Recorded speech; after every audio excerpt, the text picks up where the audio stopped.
Shalom. Hari ini tema saya adalah kuasa Allah.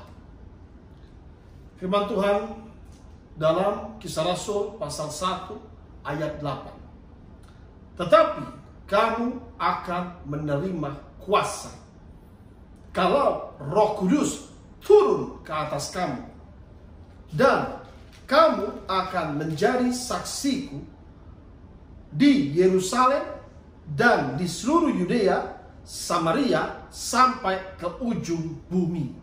Saudara, ini firman Tuhan Yesus katakan sebelum Yesus naik ke surga.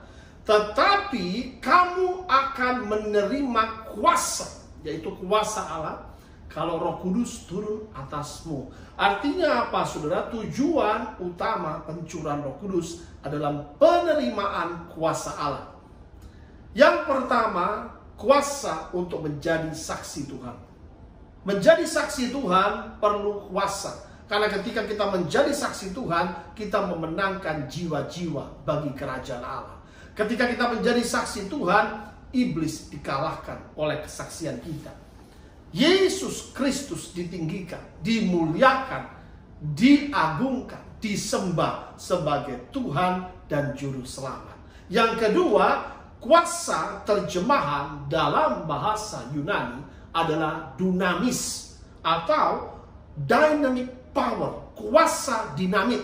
Kuasa ini kuasa apa? Kuasa dinamit ini yang pertama untuk menghancurkan kuasa kegelapan, mengusir setan-setan, roh jahat. Yang kedua, untuk menyembuhkan orang-orang sakit, perlu kuasa, saudara.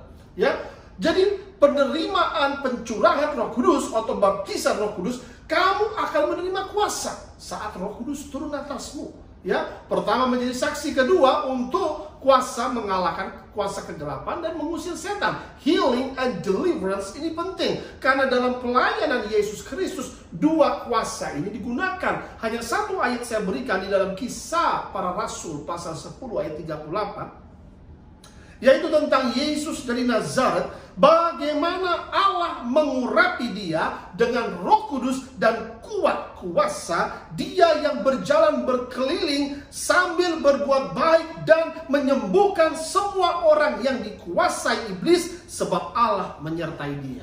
Jadi saudara perhatikan, Allah mengurapi Yesus dengan Roh Kudus dan kuat kuasa. Berkeliling melakukan apa? Melakukan penyembuhan orang-orang sakit. Yang kedua, kuasa itu pertama mengurapi ketika Yesus menumpangkan tangan atau Yesus lewat saja. Ya, di situ ada kuasa mengalir. Wanita pendaraan 12 tahun menjamah jubah Yesus. Ada kuasa yang mengalir dariku, kata Tuhan. Dan wanita itu seketika itu juga sembuh. Itulah kuasa Roh Kudus. Yang kedua, kuasa membebaskan orang dari iblis, ya.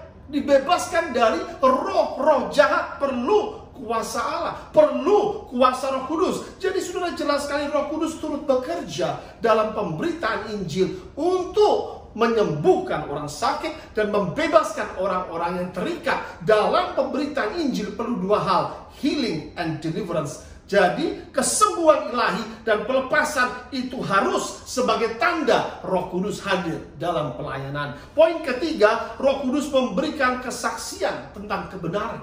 Kebenaran yang memerdekakan dari kuasa maut. Kebenaran yang memerdekakan dari perbudakan dosa. Ya, Roh Kudus memberikan kesaksian mengenai Yesus Kristus, mengenai karya penebusan, sifat Kristus, kasih dan keadilan Kristus kepada umatnya.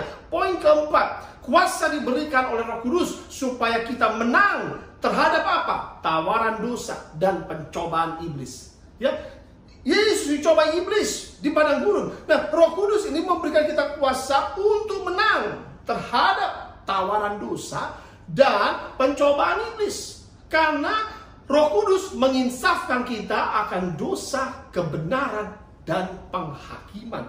Jadi saudara terkasih dalam Kristus, ketika Roh Kudus dicurahkan atas kita, hidup kita mengalami pembaharuan. Hidup kita diubahkan menjadi ciptaan baru, menjadi manusia baru. Hidup kita akan hidup dalam pertobatan yang sejati, dalam kekudusan sesuai dengan sifat Allah. Diberkatilah engkau, terima kuasa Kudus. Haleluya. Amin.